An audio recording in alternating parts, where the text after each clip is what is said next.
At the top of your show, you were talking about fortitude. Yeah. As and when you can, if you hit a bump in the road, try and power through it. Yeah. It's down to you. You know, show what you've got. Power through it. Get through it on your own. Harry Maguire facing a lot of criticism at the moment.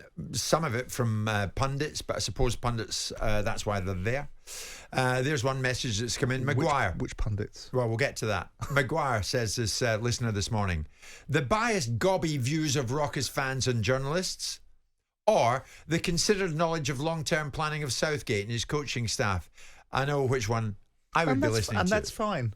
And all those biased and gobby journalists that will now have their mental health being challenged because they've been called that by someone is, you know, something for them to worry about. Yeah. Everyone's got an opinion. I just don't understand this narrative that's being peddled through various sources, and you'll have another one in a minute, that somehow pundits have taken it beyond the pale with Harry Maguire. I don't understand that. No, and I don't see that either. But you were saying, as and when you can, get through a bump in the road on your own. Yesterday, you got a message from somebody in football who's saying that Harry's family will be pretty distraught I did. about what is going on at this time. Well, that's certainly in the case, because Kane mentioned it in his bulletin. In the last few moments, Zoe Maguire, mum of Harry, has popped out a message on Instagram, I think it is, Luke. Yeah, on Instagram. And Zoe says, as a mum, seen the level of negative and abusive comments which my son is receiving from some fans, pundits and the media is disgraceful and totally unacceptable to any walk of life, never mind someone who works his socks off for club and country. I was there in the stand as usual. It's not acceptable what's been created over nothing. So Zoe then goes on to say, mum of Harry, I understand that in the football world there are ups and downs, positives, negatives, but what Harry receives has gone far beyond football. Okay. For me, seeing him go through what he's going through is not okay. I would hate to see any other parents or players go through this in the future, especially young boys and girls breaking through the ranks today. He has a massive heart, and it's a good job. He's mentally strong and can handle it as others may not be able to do. I wish this sort of abuse on nobody, says Harry's mum. Now, there's nothing wrong with that, is there? Look, I mean, it's her son. She's entitled to write whatever she wants. I'm not entirely sure Zoe would have been writing something when Harry's career was in ascent and everyone was saying how wonderful he was. I don't remember her writing for her gratitude for all those people that were eulogising and waxing lyrical. This is a moment in time that only Harry Maguire can overcome. And if you remember back in 1998 when David Beckham came back from the World Cup as public enemy number one, it was his performances. You had people putting out dummies that were being lynched at football stadiums, none of it particularly palatable, but he came back as the country's prime enemy as a result of that situation in the Argentinian game. And what David Beckham did was overcome it by his performances. And that's what Harry Maguire will have to do. I'm troubled by this constant ability for people to use feelings over facts. We have it in every walk of life, whether it's racism or whether it's I feel this, so it must be that. I feel that, so it must be this. Which particular pundits are Gareth Southgate's, Harry Maguire's mother, and whoever else referring to? Not because I have a guilty conscience because I said he turns like an ocean liner because his performances weren't at a particularly good level, or because I think he's a mediocre centre-half. Those are just opinions. Which particular pundits are we talking about? Which particular section of the media have taken this beyond observation about his performances and turned it into abuse? Because that's what I'd like to... And if they have, then they should be reprimanded, because I'm not seeing it. Yeah, football fans, it's the football fans that have jumped upon it in the way that football fans do, and they've used it as a weapon to be able to diminish Harry Maguire, because Harry Maguire being diminished in a game will help the opposition play well against them. The Man United fans that started this particular booing of their own captain, have a look at yourselves. But no one will do it. That he takes a lot more flack than any other defender right now in the game. From whom? You mean people... We just mentioned them. His own fans. Manchester United fans started this. Well, then let's call it for what it is. Because Southgate wouldn't do it. And I'm a father, and I wouldn't want my children to be in a situation when they're in the public domain, but I would price it into my thinking that I never complained when I was on this ridiculous ascent to this ludicrous lifestyle that footballers now have, beyond the pale of their talents, but because it's the economic landscape that football has, they take all of those upsides and now the downsides. I don't like it. I said it the other day.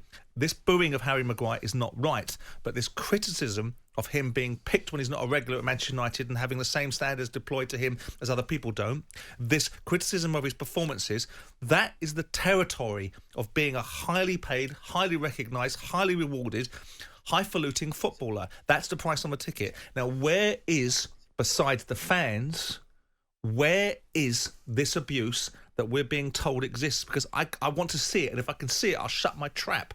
But I can't see it. All I can see is people saying he's an average defender, because I think he is. Am I not allowed to say that? Is someone not allowed to say it? Is that personal? Did I say he was stupid and ugly and gormless and a worthless blot on the landscape? No one said that.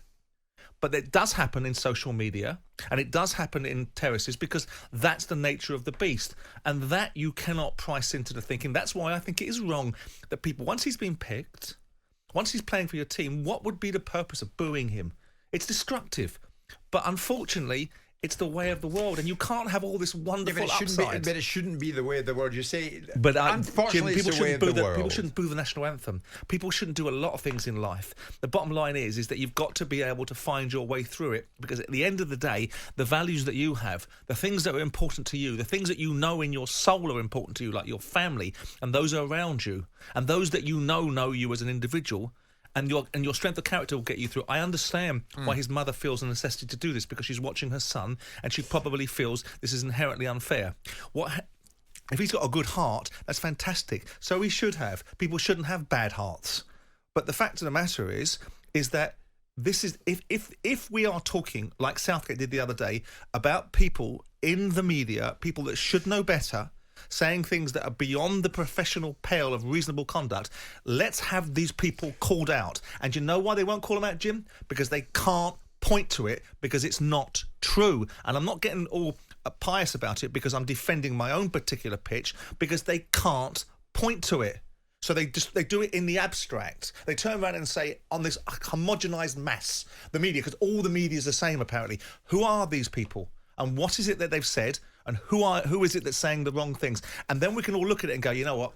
That's a fair observation, because I think most people, besides those that suddenly want to fall in line, go, oh, yes, let's all jump on now the Harry Maguire bandwagon for feeling sorry for him, which there'll be a lot of those about, I can assure you, who have been equally critical, will say. But who are we talking about? I'm just looking at it. As a mum, seeing the level of negative and abusive comments which my son is receiving from some fans, pundits and the media, it's disgraceful, totally unacceptable. I mean, when you get flack at Palace, on occasions, in your time as an owner, your old mum must have been disappointed. She was. She sat in a football stadium next to me in the first season I had Palace, absolutely doing my brains in economic, listening to a bunch of Palace fans calling me an effing this and an effing that. Right, and I'm sat there listening to thinking, hang on. Well, then it's unacceptable. But I would, if my mum, and that's what Harry's mum's pointing out. But it's price on the ticket, and it's my business. Is it though? Why do we accept that that's the price on the ticket? Because to be unrealistic. I remember when he was manager at Blackburn, Steve Keane's wife, it got so bad she had to get up and walk out. No, I don't think it's ideal, but let's get it right. Let's compartmentalise it. Let's point at where it is. Who is doing this? Where's it coming from? Is a pundit's only job in life to turn around and say when someone's wonderful? Is that their only job? Because I tell you what, that's the kind of media that's going to create nothing for no one. If you can't be honest, if you can't call something for what it is, if this is the media's responsibility, if this is punditry and the media, as is being alluded to by Zoe, let's point out who and which media we're talking about. Because if we're talking about someone like me saying he's mediocre, crying out loud, is that what we're talking about? If we're talking about me, someone says like he turns like an ocean liner because he's slow in a game, is that what we're talking about? But one thing I would say, family members, get over it. This is his mum. Get what you say. Get over it. He's a man. She's got every right, if she so chooses, and she's chosen to call it out. She has got every right. Because it's her son. She has every right she's to do it. Getting abused. She has every right. Alex Bruce did it on this show when Steve Bruce was coming in for flack. And it's very difficult not to. But the bottom line is that what does it achieve? Does it help? Do you think, knowing what we know, that all of a sudden all these black-hearted devils incarnate there in the media world that are just waiting for their next opportunity to ridicule her son are suddenly going to have a change of heart? All these football fans are going, oh, I shouldn't have done that. I'm telling you what, I wish I'd never said a rude thing about him now, because his mum said that. That's not how it plays out in the real world. Did any of your family ever get directly involved in protecting you from the flack? No. And there was plenty of flack. Yeah, of course there was. And I didn't care about it because the people that were throwing it to me were absolutely irrelevant. They weren't my peers. They weren't people that I particularly respected. They weren't people whose opinion I valued.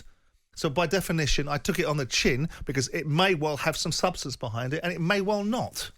I do feel for her. I do feel for the scenario. But we are now getting... I mean, it's not because I'm defending our pitch, Jim. No, the last thing I'm going to do is saying. defend the media. I just, for the love of me, I cannot understand who Southgate and Zoe Maguire are talking about in the media because I really want them to be pointed at. I hope it's me. I hope it's someone like us. It says because then they can point to it and we can turn around and say, oh, actually, we better march off down to the church and repeal and repent our sins. One thing she might be saying is, look, lay off him because he's being over-scrutinised. I agree. And you can't argue with that. No, hold on. The only time he's scrutinised is when people call him up for an England squad and he hasn't played. What do you expect? A pass? Now, if Calvin Phillips should be getting the same observations, and by the way, he does. The only difficulty is what do you do about Manchester United fans that started booing their own captain? Whose fault was that? Where's the chicken and where's the egg in that particular scenario? Well, I'll tell you what. Harry's probably training this morning. Manchester United play Brighton on Saturday. I hope Maguire is selected. And I hope he plays a blinder. And I hope he plays a blinder, exactly. Just gone 11:15. It's Jim White and Simon Jordan on talkSPORT. Jim White and Simon Jordan. Monday to Friday mornings from 10 on AM, on DAB, via the talkSPORT app and on your smart speaker. talkSPORT.